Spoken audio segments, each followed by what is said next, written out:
Hey all, this is WWE superstar Sami Zayn. Lena Vega here. And yours truly, the half-man, half-amazing Montavious Porter MVP. You're listening to Road Trip After Hours with MacDavis. And Hall of Famer, Teddy Long. With a certified G and a bona fide stud, and I'm not even talking about me, I'm talking about Teddy Long and my man MacDavis. How you guys doing? Enjoy the show, guys. Hey everybody, and welcome to an all-new episode of Road Trip After Hours. I'm your host, MacDavis, along with my WWE Hall of Famer co-host, Mr. Peanut Head, Teddy Long. Hey, Teddy, how you doing, brother? See, there you go. Didn't nobody ask for all that. But I gave it to you anyhow, free of charge. I don't know why you had to even bring up anything about Peanut Head and all that, okay? Oh, as a matter of fact, with Peanut Head in mind, I've got an image I'm going to post during this show. I don't know where it came from, but there's an image of you. Teddy, you might remember this, but your head is surrounded by peanuts. I got that picture right now. I got it hanging in. I took all the pictures down because I'm moving. But the story behind Peanut Head is when I first started managing Butch and Run. You know, I was a heel, and they were looking for something to have the people boo me or put some heat on me. And I told Jim Cornette, I said, well, when I was a little boy, I said my nickname was Peanut. That's what they always called me. So Jim Cornette started calling me Peanut Head. That's how the Peanut Head started.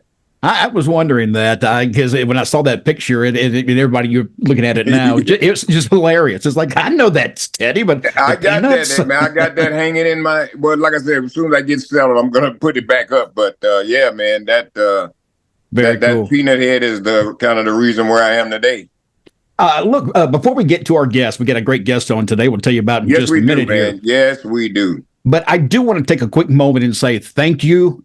In the last week, Teddy and I have learned that our show is kind of climbing up the charts on Apple and other podcast platforms. I said this in a post, and Teddy will tell you this is the truth. We're just two guys who record every week. We don't know how to advertise this show. We don't know how to get it out there. We just put it out there. And the fact that you're growing this show yourselves, making us come up those charts, thank you. We appreciate that. We don't live by those numbers, Teddy. I said this too. Being from radio, if you live by the numbers, you die by the numbers. But thank you. And here's what I wanted to say too about that. You know what I mean? I think what's really happening for us is that we speak the truth. Okay, whatever I say on this program, I'm telling you the truth. Okay, I ain't going, because I don't have no reason to lie. Because when you start lying, then all that does is stir up mess. You tell one lie, you got to tell two. Simple as that. So that's what I'm saying. And like I said, Mac and I, we don't rehearse anything. Sometime he'll call me right away, say, "Hey, you ready to go?" I'm ready to go. So we're just winging it, and we're just having a good time because it's real. This is how we act. I give him hell all the time, and I'm gonna do that today too. So don't worry, you're gonna get it.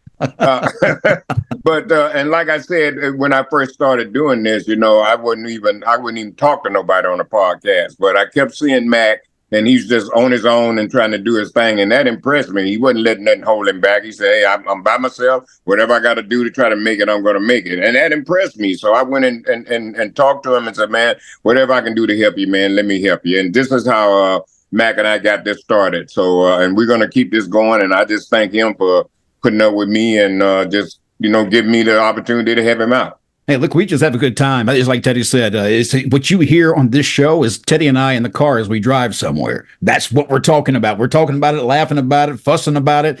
Teddy is usually cranky about something always, which is always fun to listen to when he gets cranky. So, all right, let's get to our guest today because we do have a special guest today from St. Louis. He is one of those legendary promoters from that area. And this guy, not only is he been a promoter all these years, but he also is the mayor of a small town up in this area of St. Louis. And he also handles FanFest 2, which is, of course, the second version of FanFest that we had last year in St. Louis. He is a busy, busy man, but he is also a well-loved individual among the wrestlers and other workers in this industry because of his honesty and fairness in this business. Please welcome Mr. Herb Simmons. Hey, Herb. Hey, I appreciate it. And man, I'll tell you, I could listen to you guys all day and all night long because, when you talk about the numbers of your show growing, it's no secret. I mean, you guys give the fans what they want to hear, and that's the truth and transparency. Yes. And every time I hear you guys battering back and forth, there's times that I just laugh my tail off because I mean, that's what people want to be. They want to be entertained, and they want to know what you're telling them is the gospel. And when I hear Teddy talk about, that's what you get when you talk to him. That's the same way you get with me. I mean, my little TV show we do every Sunday night, I say if I get one more person watching it every week, it's a success. Because I'm not on there setting the world on fire, but one more viewer is what we look for every Sunday night, and it works. And I love it when I'm out somewhere and people say, "Hey, we saw your show on YouTube, man. It takes us back to the old days of wrestling," and that's what we're trying to do. Tell everybody about this show that you're talking about. This is the SICW platform that you're speaking of. Where do people find that, and give them a little more information about that? Yeah, it's on YouTube every Sunday night at 8 p.m. On SICW All-Star Wrestling or Championship Wrestling. We go by both of the monikers there. It's on Facebook. We're on a little TV out of St. Louis called Intrigue Television. As you guys know, and I know Teddy does, TV is a different animal when it comes to putting it all together. And that's right. I've got a great locker room. I got guys in my locker room who was trained by the late great Harley Race that are still with me out there, just entertaining folks. And we do the ringside interviews and some beat downs from time to time, and it's just great. We got our own version of the Devastation Incorporated that is just on fire now, which that gimmick will be on fire forever and ever if you want to use it. But yeah, I'm happy with that. We've got a lot of episodes, but we do tapings every month. We'll come in after our house show, and then the boys stay over, and we tape 4 1-week 1 hour episodes on that Sunday. And we have fun with it. We have a studio audience that if you come to the Saturday night main house show, you get into TV free. So you get to come and see 4 hours on a Sunday afternoon after you get out of church, So, and that's just the way it was back in the day. You had to run home and watch wrestling at the Chase. And since you're speaking on that, Herb, I wanted to also say, what an honor it is, to be able to work with you. You've been in this business certainly a many number of years. You've dealt with a lot of things, and I know that you're one of the guys that really know. And like Mac was saying, as we were bringing you on, the fairness. That's what this business needs, is people to be fair. And that's all. I mean, and that's real easy to do, but we just have some people just refuse to do that. But Herb, you've been one of those guys that have always been fair. You've always, if you couldn't make something happen, you'd do everything you could to try to make it happen. So I certainly thank you for letting me be a part of SICW and part of the big the FanFest that's coming up. I wanted to ask you something else, and I wanted to make sure I don't want to put something out that may not be right. But there's a rumor, and I did hear this, that Bob Orton, Cowboy Bob Orton, is going into the Hall of Fame. And Randy Orton, his son, is going to be there to induct him. Is that true?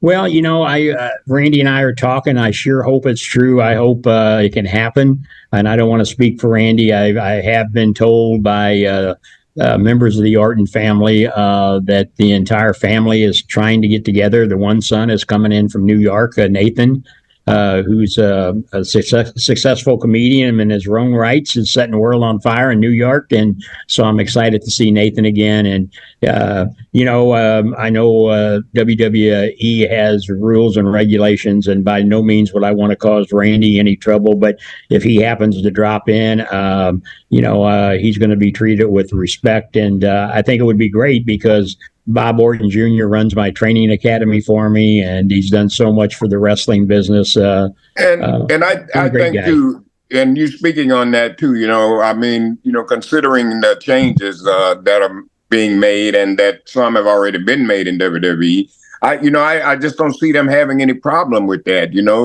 That's his father. And how's that going to hurt them? But I mean, like I'm like you, Herb, we just never know. But I really think now, like I said, with the changes or whatever, I really think that they'll okay that. I don't think they'll bother them. But like I said, we'll just have to see. Yeah. Well, and I think the great part is that, I helped give Randy his first match back in the day. there's Broadway Athletic Club in St. Louis, and Bob called and said, "Hey, Randy needs a little bit more training," and I hooked him up with some of my guys, Ron Powers and Night Train Gary Jackson and Attila Khan, who goes by that name now. So, and those guys are still with me. And and Bob's dad, Bob Orton Sr., was on the first program back in 1959 of Wrestling at the Chase when it first started, and he's been inducted into the St. Louis Hall of Fame. So he's been in there since the class of 2019. So to induct Bob now, and boy, if Randy could show up, that would be great. And I just love the Orton family. And I traveled with Bob for a while, and so I know he told me. Me and Bob, we can't tell you this on after hours here, but I've got a great White Castle story for you. Believe me, I just made a road trip with Bob about 3 weeks ago, and well, you already know. I know, but Teddy, I got to tell you, my friend that hauls the ring and owns it and everything, he was riding with us in the back seat, and he Googled Bob's name, and you know how everything comes up your whole life. So he starts reading stuff off, and it was triggering stuff for Bob. And it was one of those trips where I set the cruise control on about 40 miles an hour because I didn't want to get it over with. I wanted to hear more stories. Because each thing he would say, 1972, you did this, you got this, and that happened. And he'd say, don't tell my wife about that, you know. But yeah, it was one of those road trips you didn't want to end. Yeah. Herb, let me ask you, as much as you love the wrestling business in your area, you have been there. How many years? Has it been over 50 years now? 51 this past February. 51 years. You've now taken on the FanFest, something you started last year. And was there something about last year that just made you say, we need to do this again?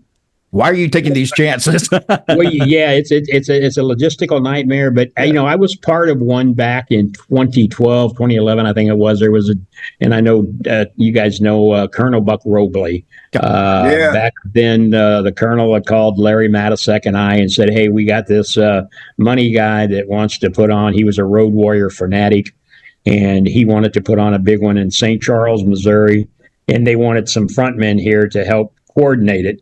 Because Buck was from out of the area. This money guy was from out of the area. So he flew in and he met with Larry and I. And, of course, Teddy, how many times have we heard the stories that, we're going to set the world on fire and we're going to open up all these promotions. And that's what this guy's plan was. He said. So, we made him pay us up front. We weren't going to wait on the come. And, you already knew when you saw him. There we go. How much make all he's going to try to sell us? Yeah. So, and to this day, poor Colonel went to his grave and never got paid from the guy because he sold him a bill of goods. How he was going to open up a promotion in Dallas, Texas, and have all this going on. But that FanFest we pulled together. We had the Funks, the Briscoes, the Rock and Roll Express, and there was 22 of the legends that came in for that. But they had no wrestling. The Bruiser Brody Memorial wasn't attached to it. So to answer your question, Mac, myself and my senior referee, your friend Nick Rednire, they've had these FanFest all over the world. And so Nick and I was sitting around one night after a match and said, "Hey, why don't we consider doing one in St. Louis? After all, St. Louis, we've been told by everybody was the hub of professional wrestling under the NWA banner." Yep. And so I jumped in with the 1 foot and we ended up with 53 legends. You guys know you were there. Everything seemed to run pretty smooth, except for the maintenance guy at the hotel. Instead of having it on air conditioning, he had it on heat. Oh, God, I remember that. Yeah. It was hot as you-know-what there. Yeah. And then by the time they realized they had the thermostat set wrong, then you had a couple of hundred people or so in there. And so it took that much longer for that room to cool down. But we got, but overall, everything went smooth. I mean, I had vendors there, GT Collectibles and Scott Wilder's production helped out. And before they left that day, they said, "Hey, if you do another one, we're back," because everything went so smooth. And so lo and behold, a few months goes by. I mean, fans were just still raving about it, and the boys that came in and everybody had a good time. And they said, "Well," and I always do the Bruiser Brody Memorial every May. Barbara Goodish, you love her. That's my girl, and she always comes in and helps me, and she will. And this year, Brody's sister, Gail, is making the trip in. Oh, good. real excited about seeing Gail again. But yeah, I jumped in, and of course, Sam Muchnick always told me, if you're going to do something a second time, you either got to do it as good or better. And so, we're up to over 60 legends and special guests that's going to be there on May 17th and 18th. And, as a matter of fact, we're going to start on that Friday night, the 17th, with Bill Apter's one-man show. And I just saw something yesterday, I think it was, where the tickets are selling really well. Ain't nobody gonna come to that Bill Apter's one man show. Well, we're about sold out, so I'm happy. That's the good thing, of course. We're sold out for something else. It's not that Bill Apter one man show. I got to tell you a quick story. Last year, when I booked the first one, Bill was one of the first ones that called me, and we made an arrangement. He was going to come in, and the next day he calls me, and I thought, well, he just needs some more information. Bill's my dear friend. And hey, Herb, he said, I made a mistake. He said, Herb, I think we're starting to lose you a little bit there. He said, it's Mother's Day weekend. Can you hear me? I got you now. Yeah. Hello? Yeah, we got you now. Uh-oh. Can you hear us? Hello? How about now? It froze up. Hello? You there? Teddy, you still got me? Yeah. Okay. Herb, you there? Let's see. You're froze up. Let's see. We might have wait. I think I see him moving again. Can you hear me? Yeah, we got you now. Go ahead. Okay. Yeah. So anyway, Bill called me the next day and said, hey, I made a mistake. I said, what's that? He said, it's Mother's Day weekend. Yeah. And I said, yeah, I know that. He said, but the other big problem is it's my anniversary weekend. Uh-oh. And of course I said, well, happy wife, happy life. So he but this year I announced he was the first one that said, hey, I'm on, let me do my one show. And it's great. I've seen it, but he changes it up all the time. But that'll be Friday night. We'll start that around 7:00. And, it's now on great. Saturday, of course, now we have the FanFest itself. That starts am I right to say 10 a.m.? Yeah, we're scheduled to start at 10, but I'm the type of guy that if I got fans standing in the line and if the legends are in place and they're ready to go, I want the fans inside meeting the boys and getting their signatures. And I don't want people standing around waiting. And that's what I'm a procrastinator to the fact that I want to hurry up and get it done. And my staff, which is just a few people, because I'm kind of I only trust a few guys and girls. And but let's get everybody in place and let's get the fans in there. And because I want them inside. I want them in there checking the goods out, And I also wanted to mention this too. We're talking about the Bill Apter one-man show. I'll be a guest on there. That's why the tickets aren't selling, because Teddy's the guest on the show. I mean, Teddy was talking about, tickets were still until they announced that. Yeah. Well, that's good then, because if the tickets ain't selling, that means I don't have to be on the show. Well, I think you're going to be on the show because there's a couple of special guests. Medusa's going to be there. All right.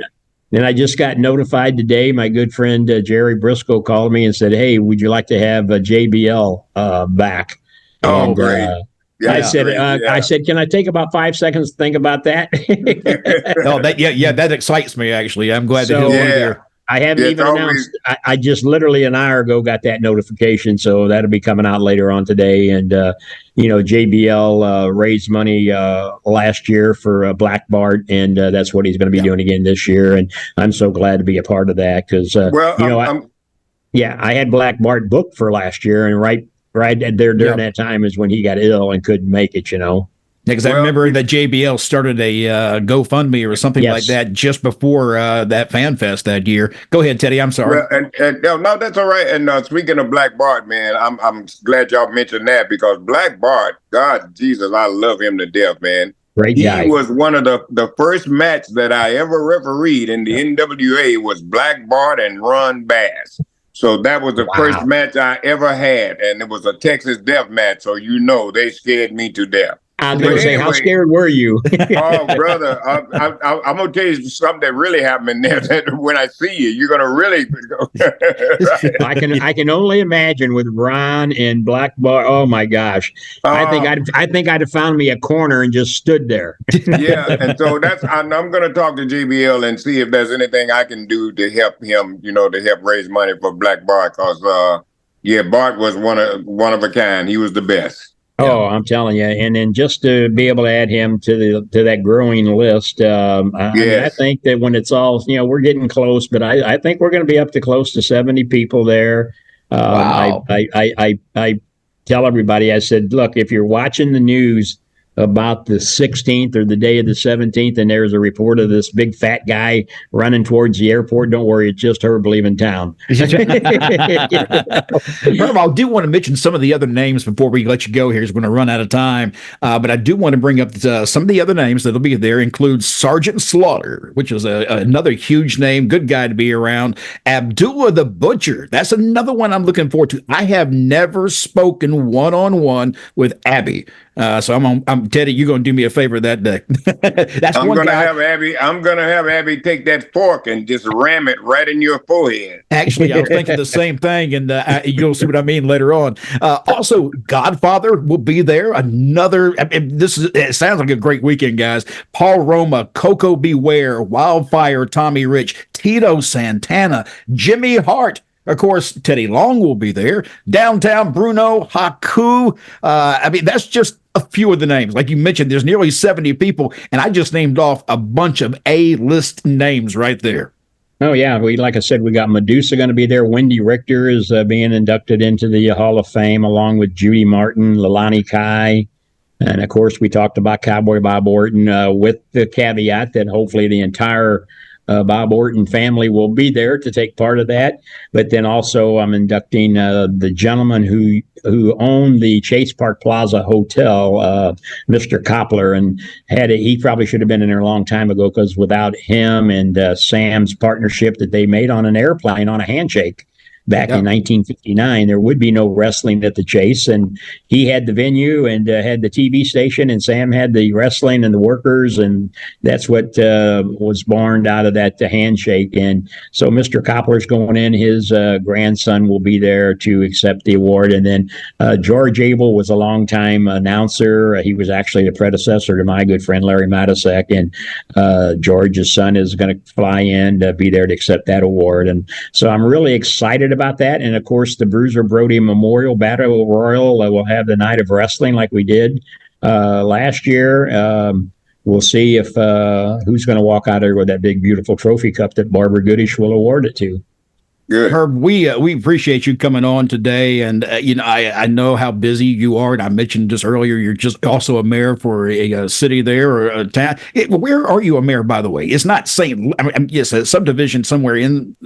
No, I'm actually on the Illinois side of the Mississippi River. It's a little small river town called East Frondelet, Illinois. And I've been mayor there about 48 years. And people say, well, mustn't believe in term limits, do you? I say, yes, I do, every 4 years. The people have a right to get me out of there. And they have a right to keep you. And I tell them, they say, well, how come you've been the mayor so long? And I said, well, that's the easiest thing. I said, it's one of two things. Either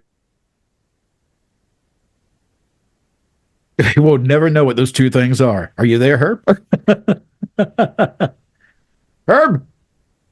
That's great. He leaves us in suspense right at the end of the show. Are you still there, Herb? Yeah, I'm still here. What were those two things? The two things are either I'm doing one heck of a job, or nobody else wants it, and it's probably the latter of the two. Yep. Herb, again, thank you so much for being on the show today. Teddy and I certainly appreciate your time, and we also appreciate being kind of taken into the family the first year, last year, between last year and this year. Just what you sent me in business alone, I certainly appreciate, and it's kind of a family atmosphere around there. People who were there that first year, we just feel like it's something that's going to grow into something even bigger. And Herb, I'm glad to be a part of that, and I know Teddy, you are as well. Yes, sir. Thank you very much. Thank you. Oh, no problem. And Mac, I got to tell you that commercial you did for the Raceway, it's being played everywhere. They loved it. Oh, good, So- good. I'm happy. Yeah, that's a good. Anytime you can tie up with NASCAR, that's what you want to do. Oh, yeah. I don't mind that whatsoever. Herb, thank you so much. We'll see. It's FanFest 2. Again, it's going to be at the Aviator Hotel and Ballroom, and that's going to be on May 17th and 18th. Friday night be the one-man show with Bill Apter. Then you got your FanFest, you got your Hall of Fame, and you got wrestling matches. It's going to be a fantastic weekend. You need to be there. Get your tickets right now. SICW.org. That's SICW.org. And that's it. We're out of time. Herb, thank you so much. See you guys. See you in May. See ya. Teddy, I'll see Thank you you. again next week, my friend. Okay, so you're just gonna go off there, and you're not gonna say nothing to the fans or nothing. And I said it in the beginning. What do you I think? thought we had questions. There's some Herb, people got things you- that they want to know. Now, Herb, you're still here. So you Yep. see, when I come to St. Louis, I'm going to need a huge bottle of aspirin because I'm bringing this ass with me. So. Oh.